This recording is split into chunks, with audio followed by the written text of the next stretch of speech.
Hello everyone. आज हम पढ़ने जा रहे हैं चैप्टर 14 मेडिकल फार्माकोलॉजी का। इस चैप्टर का नाम है non steroidal anti inflammatory drugs and anti pyretic analgesics. मतलब ये वो दवाइयाँ हैं जो इन्फ्लामेशन यानी कि सूजन के खिलाफ काम करती हैं।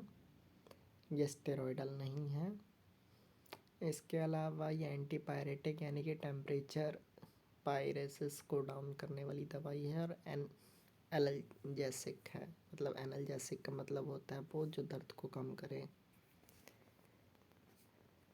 The non steroidal anti inflammatory drugs, जिनको हम नसेड्स भी कहते हैं, एंड एंटी पायरेटिक एनाल्जेसिक यानी कि टेम्परेचर कम करने वाले दर्दनाशक दवाइयाँ, are a class of drugs that have analgesic, antipyretic and anti inflammatory action.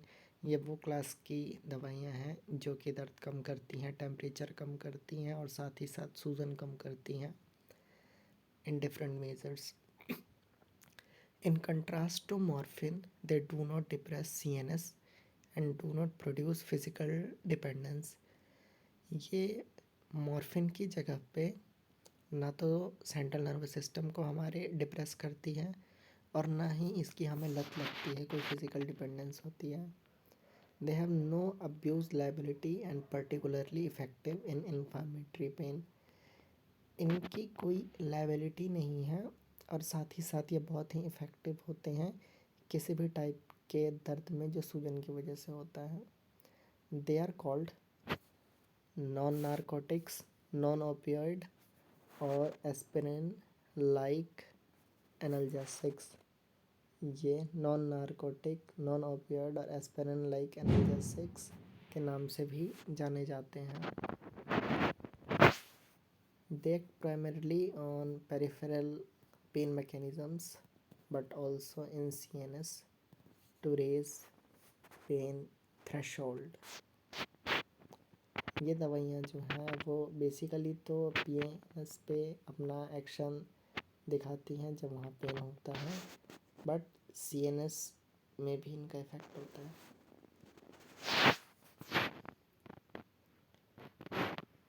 They are more commonly employed and many are over the counter or non-prescription drug. ये बहुत ही common drugs हैं और इनको किसी भी फार्मेसी पे over the counter लिया जा सकता है बिना किसी रजिस्टर मेडिकल प्रैक्टिशनर के प्रिस्क्रिप्शन के बिना। विलोबार्क Salix alba has been identified used as a medicine for many centuries. विलोबार्क जो है, जिसको हम सैलिक्स एल्बा के नाम से भी जानते हैं, वो एज अ मेडिसिन बहुत बहुत शताब्दियों तक इस्तेमाल में लाई गई थी। Salicylic acid was prepared by hydrolysis of the bitter glycoside obtained from this plant. Salicylic acid जो था वो हाइड्रोलिसिस के थ्रू इस प्लांट के बिटर ग्लाइकोसाइड से बनाया जाता था। Sodium salicylate was used for fever and pain in 1875. ये एक इम्पोर्टेंट पॉइंट है कि सोडियम सैलिसिलेट जो था उसका इस्तेमाल होता था 1875 में फीवर और पेन को रिड्यूस करने के लिए। Its great success led to the introduction of acetyl salicylic acid.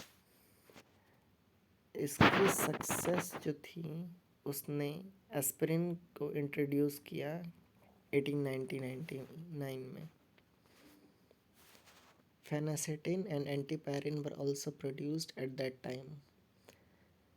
Phenacetin drug और एंटीपायरिन ड्रग भी इसी टाइम में प्रोड्यूस करी गई थी। The next major advance was the development of phenylbutazone in 1949, having anti-inflammatory activity almost comparable to corticosteroids. इसमें सबसे बड़ा एडवांसमेंट हुआ था साल 1949 में, यानी कि 1949 में, जब हमें फिनाइलब्यूटाजोन को एंटी इन्फ्लामेटरी ड्रग एक्टिविटी के लिए यूज़ करना शुरू किया था। पता लगा था उस चीज़ का जो कि ऑलमोस्ट कंपेरेबल था कॉर्टिकोस्टेरॉइड्स के। The term non-steroidal anti-inflammatory drugs NSAIDs was coined to designate such drugs.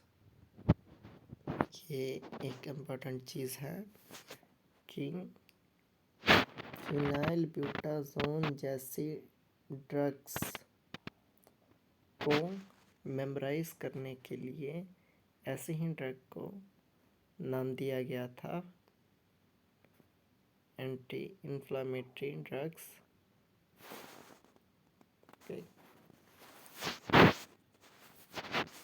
एंडामेथासिन एक ड्रग थी जो इंट्रोड्यूस करी गई थी 1963 में।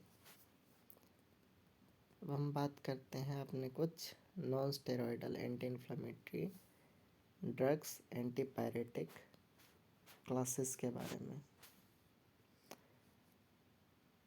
इसमें से सबसे पहले हम अलग अलग डिविज़न्स देखते हैं कौन कौन से हैं। इनमें से पहला डिवीज़न आता है एक प्रेफरेंशियल COX-2 इनहिबिटर जो COX को इनहिबिट करेगा। एक आता है सेलेक्टिव COX-2 इनहिबिटर यानी कि जो COX-1 में कोई अपना इफेक्ट नहीं दिखाएगा बट COX-2 पे एक्ट करेगा। एक होते हैं हमारे नॉन सेलेक्टिव COX इनहिबिटर जिनको कोई फ़र्क नहीं पड़ता COX-1 है या COX-2 है, दोनों को इनहिबिट करेंगे। और एक होते हैं analgesic antipyretic poor anti inflammatory action, मतलब ये दर्दनाशक और बुखार ख़त्म करने वाली दवाइयाँ हैं बट इनका सूजन पे बहुत ही कम असर होता है। हम अपने पहली क्लास के ड्रग की बात करते हैं जिसका नाम है प्रेफरेंशियल COX-2 इनहिबिटर्स। इस क्लास में हमारे पास कुछ ड्रग्स आती हैं जैसे कि निमेसुलाइड, ये बहुत कॉमन देखने को मिलता है। दूसरा आता है डिक्लोफिनेक, तीसरा आता है सिक्लोफिनेक, फिर आता है हमारा मेलॉक्सिकेम, उसके बाद आता है हमारा इटोडोलैक।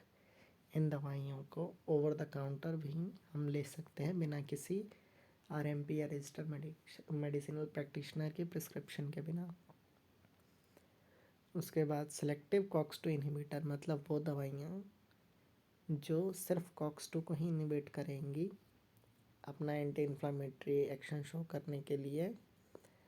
उन दवाइयों में से कुछ हैं, एक सेलेकॉक्सिब, दूसरा इटोरीकॉक्सिब और तीसरा पेरेकॉक्सिब। ये दवाइयाँ जब भी पेन होता है तो ओवर द काउंटर ली जा सकती हैं विदाउट प्रिस्क्रिप्शन। उसके बाद हमारा analgesic antipyretic with poor inflammatory action में हमारे कुछ बहुत ही कॉमन से ड्रग आते हैं जिनमें से एक है हमारा पैरा अमीनोफेनॉल डेरिवेटिव। ये बहुत ही कॉमन ड्रग है जो नॉर्मल बुखार आने पर भी लोग लेते हैं। इस ड्रग का नाम है एसिटामिनोफेन या फिर जिसको हम कॉमनली कहते हैं पैरासीटामोल। ये इंडिया की ओवर द काउंटर बिकने वाली सबसे ज़्यादा ड्रग्स में से एक है। इसका इस्तेमाल मैक्सिमम हम एंटीपायरेटिक एक्शन के लिए करते हैं।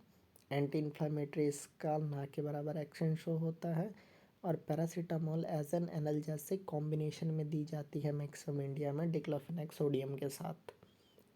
दूसरा हमारा होता है एनाल्जेसिक एंटीपायरेटिक कैटेगरी कौन सी, बेंजोजाकिन डेरिवेटिव। इसमें ड्रग का एग्जांपल आता है निफोपाम ड्रग हम यूज़ करते हैं बेंजोजाकिन डेरिवेटिव में। तीसरा टाइप हमारा आता है एक तीसरा मतलब चौथा टाइप एक हमारा आता है non selective COX inhibitor. Non selective COX inhibitors में हमारे पास कुछ क्लासेस हैं। इनमें से पहली क्लास है हमारी सैलिसिलेट्स, दूसरी आती है प्रोपियोनिक एसिड डेरिवेटिव्स, तीसरी है हमारे पास फेनामेट, चौथी इनोलिक एसिड डेरिवेटिव, पांचवी एसिटिक एसिड डेरिवेटिव, छठी पैराजोलोन डेरिवेटिव। इनमें से पहली सैलिसिलेट में आता है हमारा एस्पिरिन, दूसरा आता है हमारा प्रोपियोनिक एसिड डेरिवेटिव क्लास का नॉर्मल से ड्रग्स जो कि बहुत कॉमन आपने देखा है सुना होगा। पहला आइबुप्रोफेन, दूसरा नेप्रोक्सेन, तीसरा केटोप्रोफेन, चौथा फ्लर्बिप्रोफेन। फेनामेट क्लास की ड्रग आती है हमारी most commonly used in pen, जब भी कोई आउटब्रेक होता है, mefenamic acid. Enolic acid derivatives में जो कॉमनली ड्रग्स यूज़ होती है कौन सी होती है? उन ड्रग्स का नाम है पिरोक्सिकैम और टिनोक्सिकैम। ये कॉमनली नहीं यूज़ होता है। फिर आता है हमारा एसिटिक एसिड डेरिवेटिव्स। ये एरिया वाइज डिस्ट्रीब्यूशन होता है ड्रग का, उनमें से ये ड्रग्स बहुत जगह पे देखने को मिलती है आसानी से। इन ड्रग्स का नाम है कीटोरोलैक, इंडोमेथासिन और नाइबुम्यूटेन। फिर बात करते हैं अपने पाराजोलोन डेरिवेटिव्स की। पाराजोलोन डेरिवेटिव्स के एग्जांपल हैं फिनाइलब्यूटाजोन, ऑक्सीफिनाइलब्यूटाजोन और प्रोपीफेनाजोन। ये ड्रग्स हमारी कुछ क्लासेस हो गई किसकी? Non steroidal anti inflammatory drugs या एंटीपायरेटिक एनाल्जेसिक्स के बारे में। इनमें से जो ड्रग्स हम कॉमनली यूज़ करते हैं एंटीपायरेसिस के लिए, but anti inflammatory action show नहीं होता और बहुत ही सवालों के बीच घिरा होता है, उनमें से एक दवाई है पैरासीटामोल या एसिटामिनोफेन। नॉर्मली इन ड्रग की क्लासेस में से हम जो ड्रग सबसे ज़्यादा प्रेफर नहीं करते हैं एनाल्जेसिक, एंटीपायरेटिक या फिर एंटी इन्फ्लामेटरी इफ़ेक्ट के लिए, वो होता है हमारा सैलिसाइलेट एस्पिरिन।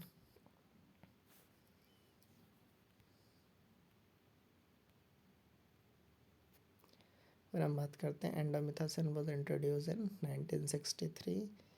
और इंडोमेथासिन हमारा किसका कैटेगरी का ड्रग्स था? वो था हमारा acetic acid derivative. A host of compounds heralded by the propionic acid derivatives ibuprofen has been added since then, and cyclooxygenase COX-2 inhibition is recognized to be their most important mechanism of action. Subsequently, some COX-2 inhibitors, celecoxib extra, have been added. The NSAIDs are chemically diverse, but all are weak organic acid or they are metabolites inorganic acid.